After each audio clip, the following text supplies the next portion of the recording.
evening po. Good Dito evening. ate. Medyo Yan na. mainit lang. Ay, medyo. Abutin po tayo ng 11. Joke.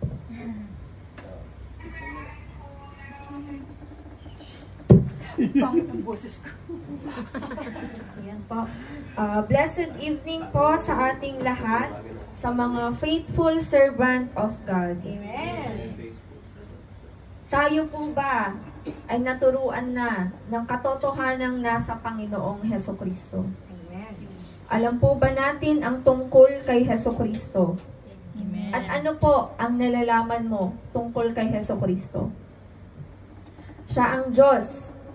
Diyos na bumaba sa lupa, nagkatawang tao, inihayag ang magandang balita, ipinako at namatay sa krus bilang kabayaran ng ating mga kasalanan. At nabuhay muli. Tayo po ba ay faithful servant of the Lord?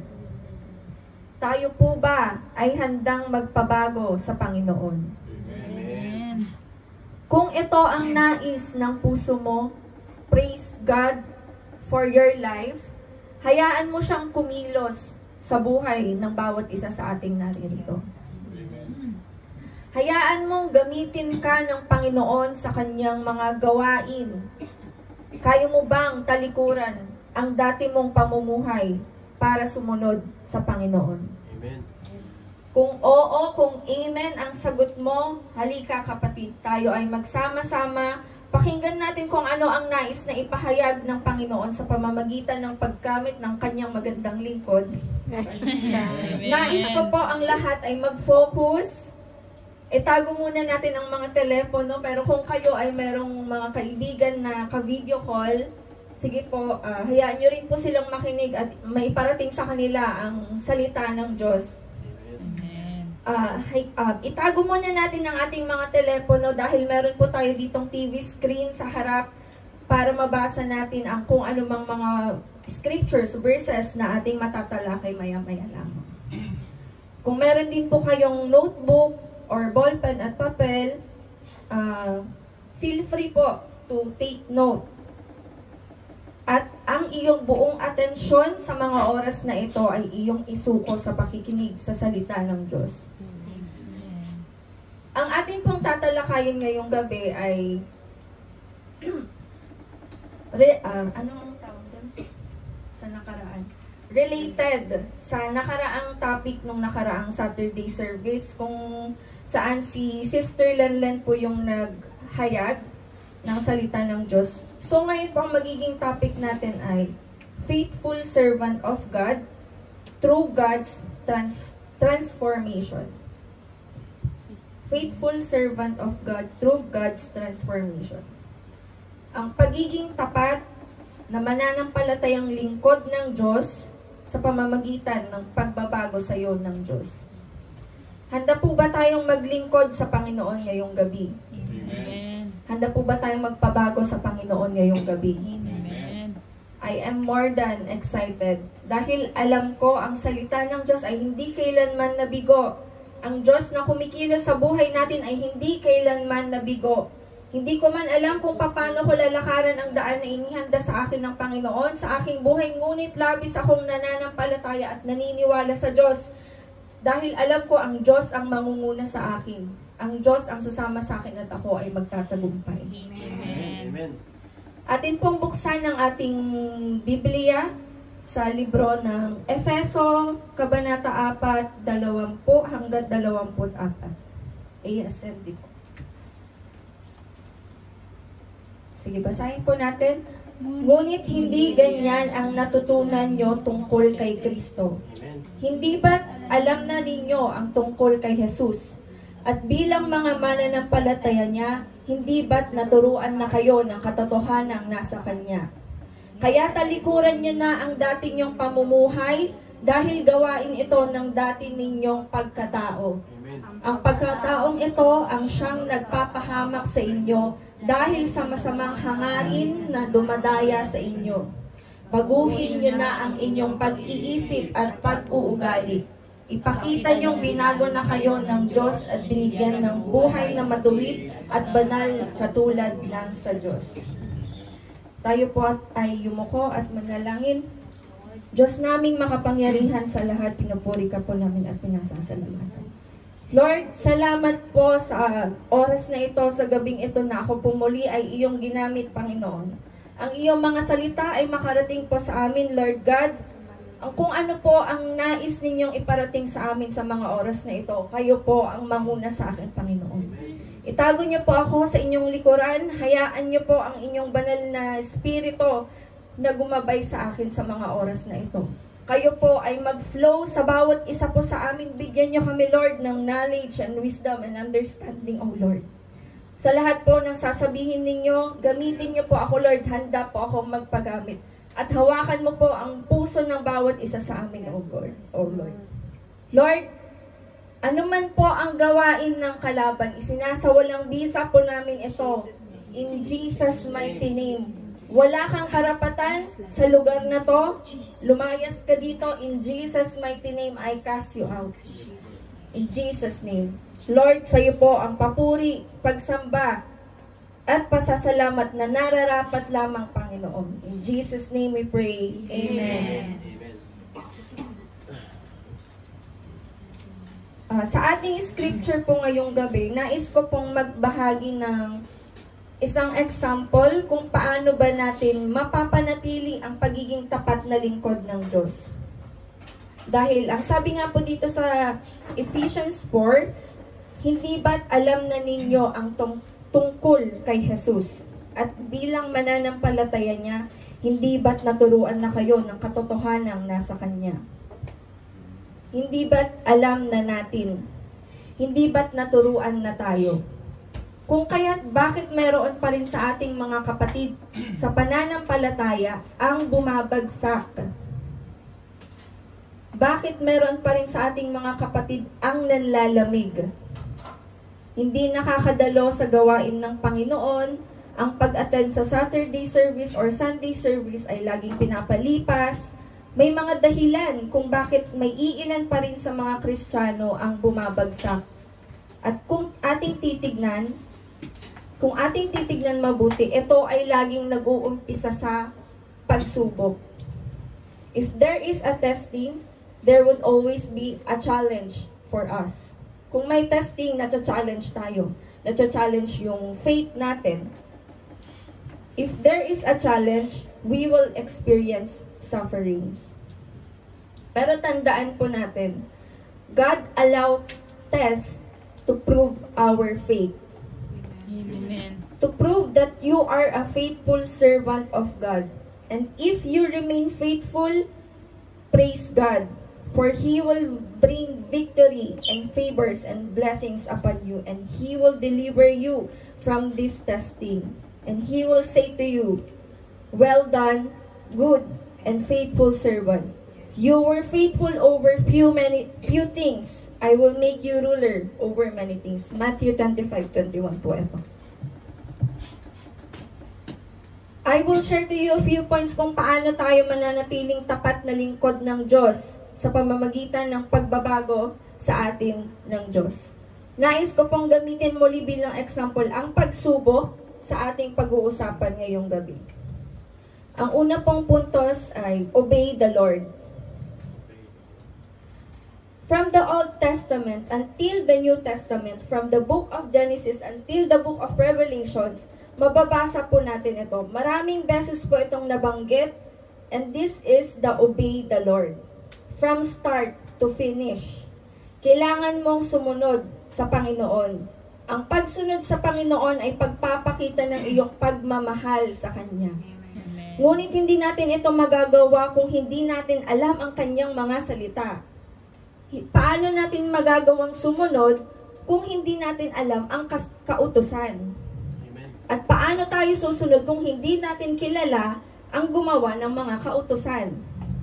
Kaya naman kapatid, nais kong sabihin sa iyo, ikaw bilang ganap na Kristiyano, kailangan mong mag-build at patatagin ang relationship mo sa Panginoon. Amen. Gaya na lamang ng pakikipagrelasyon mo sa tao. Paano mo buuin o makikilala ang taong ito? Diba? Dadaan tayo sa isang proseso. Ang prosesong ito ay getting to know each other. Paano mo siya tatanggapin bilang iyong nobyo o nobya or asawa, wife, husband, kung hindi nyo kikilalanin ang isa't isa? Hindi naman pwedeng mamimili ka, uy, ikaw gusto kitang asawahin. Siyempre, paano mo siya gagawing bilang nobyo mo, partner mo, kung hindi mo siya kikilalanin? Para makilala nyo ang isa't isa, kailangan lagi kayong nag-uusap. Yes. Paano kayo mag-uusap? Kailangan lagi kayong nagkikita. At paano kayo magkikita? Siyempre, kailangan lagi mo siyang kasama. You have to seek one another in order for you to build that relationship. At habang nasa proseso kayo ng pagbuo ng iyong relationship, unti-unti ring nabubuo ang trust, love, and faith. Ganito rin po ang pakikipagrelasyon sa Panginoon. Kailangan kausap mo siya araw-araw. Paano? Tama po, sa panalangin. Kailangan siya yung nakikita mo, kailangan siya yung hinahanap mo. Saan? In your secret place. Pumasok ka sa iyong kwarto, isara mo ang pintuan at doon ka makipag-usap sa Panginoon. Yung ikaw lang, alone, walang iba, walang cellphone, walang kahit na ano, kasama mo yung Biblia mo. Kasi ang Biblia, andun yung salita ng Diyos, kung saan ang salita ay ang Diyos. Amen. Siya yung kailangan lagi mo siyang kasama at iyan ang araw-araw na iyong pagbabasa ng Biblia. Kailangan mong basahin ang iyong Biblia upang ang Panginoon ay labis mong makilala. Alam niyo po ba na ang Biblia ay Book of Wonders? Napakarami pong kwento sa Biblia na kung saan ni-reveal ng Panginoon ang kanyang kapangyarihan, ang kanyang karakter, na siya ang nag-iisang Diyos na tapat, mabuti, mapagmahal, may awa, at mapagkakatiwalaan. Kung sa tao kailangan dalawa kayong gagalaw para mabuo ang trust, love, and faith, sa pakikipagrelasyon sa Panginoon, makikita mo na siya ang dapat mong pagkatiwalaan, na siya ay dapat mong mahalin, na sa Kanya ka mananampalataya at ikaw ay susunod sa Kanya. Ikaw ay mag-o-obey sa Panginoon. At sa pamamagitan ng iyong pag-obey sa Panginoon, ibinuhos niya na sa iyo ang lahat ng labis na pagmamahal niya. Ibinuhos niya na sa iyo na siya ang dapat mong pagkatiwalaan at sa Kanya ka lang mananampalataya. Hindi natin mapapantayan ang kabutihan at pagmamahal ng Diyos, lalo na ang Kanyang katapatan. Ating sundin ang Kanyang mga utos dahil naturuan na tayo at natuto na tayo, nararapat lamang na tayo ay sumunod sa Panginoon. Number 2 na po, mabilis lang po ito. Number 2 po, allow God to work in your life. Huwag mong pigilan ang Panginoon sa kung ano ang nais niyang gawin sa buhay mo. Ang sabi po sa Isaiah 46:10, my purpose will stand and I will do that all I please. I make known the end from the beginning, from the ancient times, and what is still to come. I say, my purpose will stand and I will do that I please.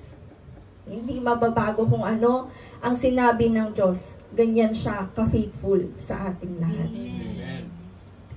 Yes, Lord. Kumilos ka sa buhay ko. Yes, Lord. Gawin mo ang nais mong gawin sa buhay ko. Yes, Lord. Baguhin mo ako. Let God transform you. Let God work in your life. Hindi mo alam kung ano ang nakikita ng Diyos sa buhay mo. Ako man po, hindi ko po nakita sa buhay ko na ako ay maghahayag ng Kanyang salita. Nagagamitin niya ako dito mismo sa harapan ninyo na gawin ito. Siya ang nakakita nito and gustong-gusto ko pong gawin ito para sa Kanya. Amen. Patuloy mo akong gamitin, Panginoon. If you allow God to transform you, kayang-kaya mong talikuran ang dati mong pagkatao. Sabi nga po sa Ephesians 4, sa ating scripture, kaya talikuran nyo na ang dati ninyong pamumuhay dahil gawain ito ng dati ninyong pagkatao. Ang pagkataong ito ang siyang nagpapahamak sa inyo dahil sa masamang hangarin na dumadaya sa inyo. Gusto niyo po bang balikan ang dati ninyong pagkatao? Ang sabi po dito sa ating verse, ipakita natin na tayo ay binago ng Diyos. We have to do our part, our job.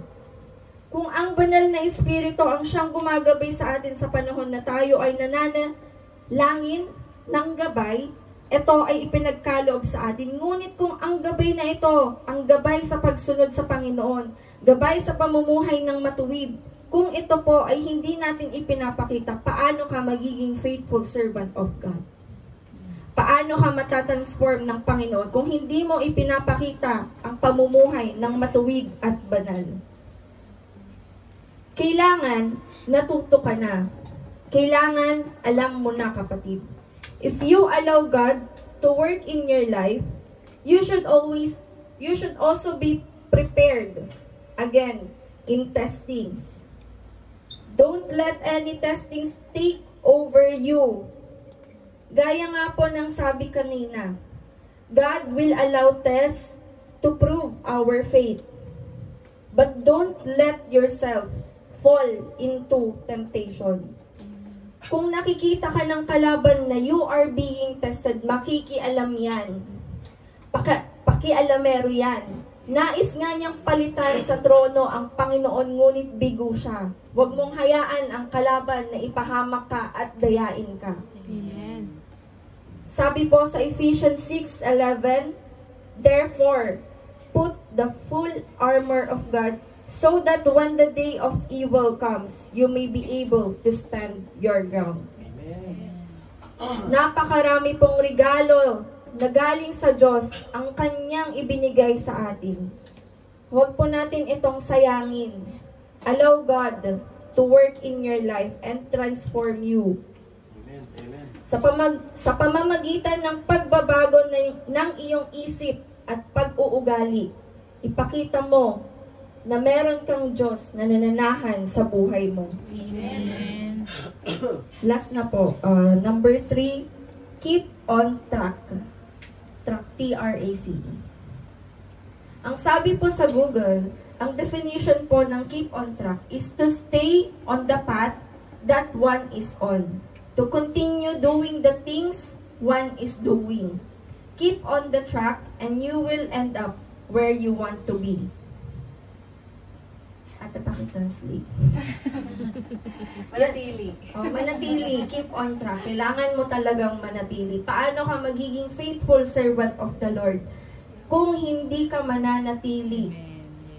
Diba? Kung pag ganun kami, mga ganun, yung lukewarm Christian na tinatawag nila, ganun yung hindi ka faithful, yung hindi ka hindi ka nasa track, nasa damang daan na ibinigay sa'yo. At hindi mo pinagpapatuloy yung mga bagay na ginagawa mo na. Dediretso ka pero liliko ka pa rin. Tapos liliko ka ulit. Tapos babalik. Magsasorry, uulitin ulit. Diba? Kung nagre-repent ka, ang repentance mo kasi is talagang wala ka ng desire para gawin yung sin. Gawin ulit yung sin. Yun po yung repentance. Hindi yung nagsorry ka na, hindi yung humingi ka ng kapatawaran. Pero at the end of the day, hindi mo pa rin magawang baguhin yung sarili mo.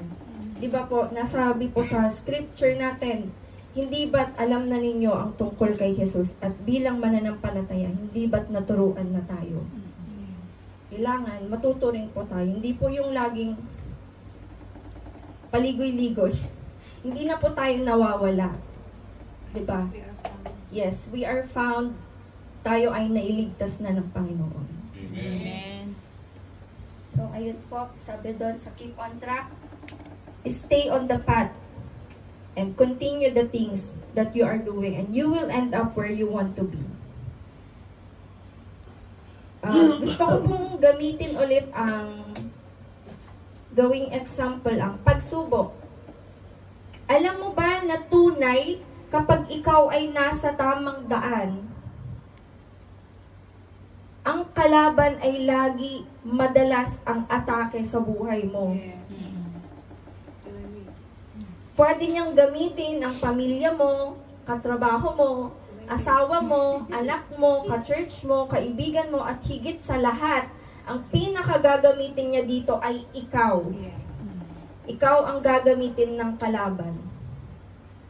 Minsan umaabot pa sa point na hindi mo na kayang dalhin yung pagsubok na ito dahil sobrang bigat na niya. Ngunit sa paraang ito, kailangan mo pa rin pasalamatan ang Panginoon dahil ang ibig sabihin lamang ng pag-atake sa iyo ay tunay na malapit ang Panginoon sa buhay mo. Amen. Tatandaan nyo yun. Hindi po laging kapag inaatake is, baka pinapabayaan na ako ni God, ganyan. Hindi po. Ibig sabihin lang nun, gusto ka ulit hilain ng kalaban para madaya ka niya. Kasi gusto ka nga niyang dalhin, di ba, sa kaharian niya. Pero hindi, ang Panginoon ang laging nandyan para sagipin ka. Amen. Kung ang atake ng kalaban ay gagamitin ang lumang pagkatao mo, di ba? Kapag inaatake ka, parang bumabalik ka sa dati. Bumabalik ka sa dati mong pagkatao. Upang dayain ka at muli kanyang madala sa kadiliman, ngunit ang Panginoon ay gagamitin ang madilim mong katauhan, ang dati mong pagkatao, upang ipakita na siya lamang ang tanging liwanag na kailangan mo para linisin ka. Yung dati mong pagkatao ay lilinisin niya. Gagamitin niya yon.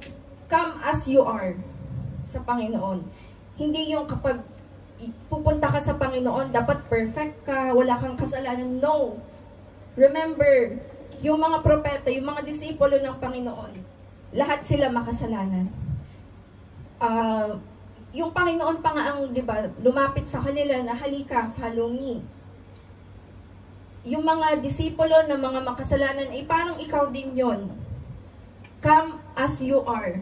Kung ano ka, kung ano yung mga dinadala mong problema or mga pagkakasala mo na hindi mo pa mabitawan, pag lumalapit ka palagi sa Panginoon, yung desire para mag-sin, para gumawa ulit ng pagkakamali, mawawala yun. Ibig sabihin lang nun, hindi mo kaya sa sarili mo, gawin mo kasama ang Panginoon. Amen. Hindi ka lilinisin kung malinis ka na. Hindi ka aayusin kung maayos ka na. Hindi ka rin hahanapin kung hindi ka naman nawawala. Hindi ka aatakihin ng kalaban kung hindi ka malapit sa Diyos. Kaya't kung ikaw ay inaatake ng kalaban at sinusubok ang iyong pananampalataya, thank the Lord. Magpasalamat ka lagi sa Panginoon. That is a very clear sign that Jesus is with you. Amen. Magpasalamat ka sa Panginoon, kapatid. Panginoon, napakahirap pong harapin nitong pagsubok na ito, but you are with me. Even though I walk through the valley of the shadow of death, I will fear no evil, for you are with me. Amen. Psalms 23. Keep on track, kapatid. Be a faithful servant of God because you are already transformed by God. Naturuan ka na, natuto ka na, sa pamamagitan ni Kristo, ikaw ay magpabago ng isip at pag-uugali at samahan mo ng gawa. Amen. Tulad na lang ng ating faith goals. Kung hindi mo ito sasamahan ng gawa, sa tingin mo ba meron kang makakamit dito? Kung ang faith goals mo ay isinulat mo lang sa piraso ng papel at hindi mo sinasamahan ng pagkilos, para itong isang taong walang kaluluwa, patay. Sapagkat ang pananampalataya kung hindi sinasamahan ng gawa at tulad ng taong walang kaluluwa, patay. Kung ikaw ay matisod lamang ng pagsubok at nanlalamig ka na sa pananampalataya, matisod ka ng ka-church mo, matisod ka ng pastora mo, titigil ka na sa pagsamba. Minsan yung iba, naghahanap pa ng ibang ministry. Which is also naririnig ko din sa mga kwento nila mama, ganyan. Sa mga katrabaho din na Christians, lumilipat sila ng ibang ministry dahil lang merong ka-church nila ang parang inaatake sila ng mga ganyan. Kapatid, napakahina mo na manglingkod ng Diyos kung ito ay gagawin mo. Kung ito ay ugali mo pa rin. Napakahina mong lingkod ng Diyos kung ikaw ay nanlalamig pa rin sa pananampalataya. Pag natisod ka, edi tisudin mo din. Diba? Tisudin mo ng Word of God. Amen. Yun lang yung sandata nating lahat. Our sword is the Word of God. Wala tayong ibang sinasamba dito, kundi ang Diyos lamang. Wala kang ibang plini-please dito, kundi ang Diyos lamang. Hindi mo ito ginagawa para sa katabi mo, hindi mo ito ginagawa para sa pastora mo, hindi mo ginagawa ito para sa si Brother Choi na wala dito, na drummer natin. Hindi mo ito ginagawa para kahit kanino. Tanging sa Diyos lamang. Amen. Please, magpakatatag ka dahil wala tayong ibang itinataas dito kundi ang Diyos lamang. Tanging si Jesucristo lamang. Don't think negatively about your brothers and sisters and faith dahil hindi nabuo ang ministry para maglaro. Tayo ay pamilya sa pananampalataya. Ang Diyos, iisa ang tingin sa atin kapag tayo ay sumasamba sa pangalan niya. Remember, if there is a trial, there is a need for you to improve. Kapatid, ikaw ba ay natuto na? Ikaw ba ay binago na ng Diyos? Kailangan ipakita mo. Ngayon, kailangan mong ipakita na binago ka na ng Diyos at binigyan ng buhay na matuwid at banal katulad ng sa Diyos. Conclusion na po tayo. Sa atin pong conclusion, nais ko pong ibahagi sa kung paano natin patatatagin ang pagiging tapat na lingkod ng Diyos. Sa Book of Acts, meron po tayong mababasa dito na napakagandang example. Kung nabasa nyo na po ito sa inyong mga Biblia, isa po siyang pagsubok para tayo ay matutong lumago. Upang tayo ay mas tumatag. At isa po sa tumatak sa isip ko dito sa Book of Acts ay si Apostle Paul. Kilala niyo po si Apostle Paul. So, siya po ay naka-encounter ng shipwreck nung sila at ang kanyang mga kasamahan ay papunta sa Roma. The cause of this shipwreck is the storm at sea. Isang bagyo sa karagatan. Ang kanilang destinasyon ay Roma. Ngunit sa kanilang paglalakbay ay hindi naging madali. Their destination is Rome, but because of the storm, sila ay dinala ng Panginoon sa lugar ng Malta. Ito po ay maihahalin tulad natin sa ating buhay. Di ba meron po tayong kanya-kanyang goals, may mga achievements po tayo. Meron po tayong gustong marating na destination sa buhay, pero sa destination natin, meron din tayong tinatawag na journey. Ang sabi po sa Acts 27:10, ang tansya ko mapanganib na kung tutuloy tayo, at hindi lang ang mga karga at ang barko ang mawawala, pati na rin ang ating buhay. Kapag ikaw ay nasa gitna ng journey, there will be storms. Ang storms po, maihahalin tulad natin sa buhay natin bilang pagsubok. There will be damages, mga pinsala, at meron ding mawawala sa iyo. Ang sabi dito, mga karga at ang barko, ito po yung mga dinadala mo throughout your journey. Excess baggage, kumbaga. Spiritual baggage, tulad ng mga problema, pag-aalala, being hopeless, takot, pain, hurt, and regrets. Think about the ship na ikaw yon. Yung barko, ikaw yon. At yung mga cargo, yun yung mga problema mo.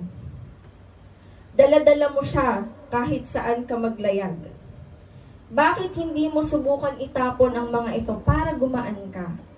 Gumaan ang pakiramdam mo at huwag mong pilitin dalhin kung hindi mo kaya. Minsan, kailangan nating hayaan ang hangin ng bagyo na tangayin tayo dahil ang bagyong ito ay ang tanging daan para makita mo kung saan ka ililid ng Panginoon. Dahil sa bukod sa destination mo, meron pa siyang gustong ipakita sa'yo. So, hayaan mo ang Panginoon na siya ang mag-lead sa'yo. Kung inalaw ng Diyos na dumaan ka sa isang bagyo, sa kalagitnaan ng paglalakbay mo, hayaan mong tangayin ka ng hangin. Kasi yun lamang ang nag-iisa at tanging daan. Wala nang iba. yun yung tinatawag natin na detour, or yung parang, anong Tagalog ng detour? Parang ruta. O yung ruta mo is, kunwari, dediretso ka, pero pwede kang pumunta sa iba, kasi meron pa siyang gustong ipakita sa'yo at dadaan ka sa bagyong yun.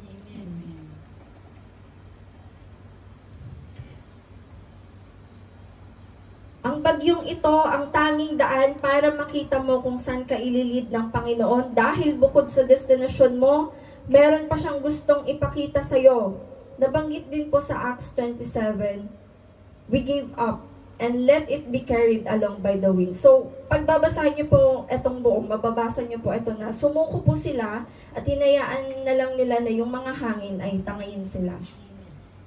Hinayaan na lang nila na tangayin sila ng hangin kung saan sila dadalhin hanggang sa makarating sila sa Malta, at from Malta sila ay tagumpay na nakarating sa Roma.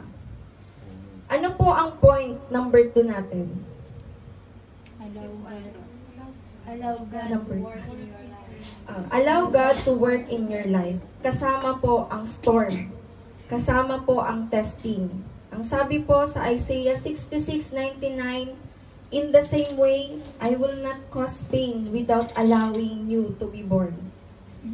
Do not think that I will bring my people to the point of birth and not let them be born. I will not cause pain without allowing something new to be born. Kung ikaw ay nasa pagsubok, hindi ibig sabihin dyan na mananatili ka na. Ibig sabihin lang yan, merong gustong ipakita sa iyo ang Panginoon dahil gusto niyang kumilos sa buhay mo at merong something na mag-i-improve sa iyo. Tanggapin mo ang pagsubok na ito. Dahil sabi nga, God will not allow tests without proving your faith. God allowed tests to prove our faith. And that is how you keep the faith. That is how you will become faithful servant of God through God's transformation. Obey the Lord, allow Him to work in your life, and keep on track. Lahat po ng ating napag-usapan sa gabing ito ay naririto po sa banal na libro. Read your Bible, mga kapatid. Keep the faith, and God will say to you once again, well done, good and faithful servant. You were faithful over few things, I will make you ruler over many things. Yun lamang po. Marami pong salamat.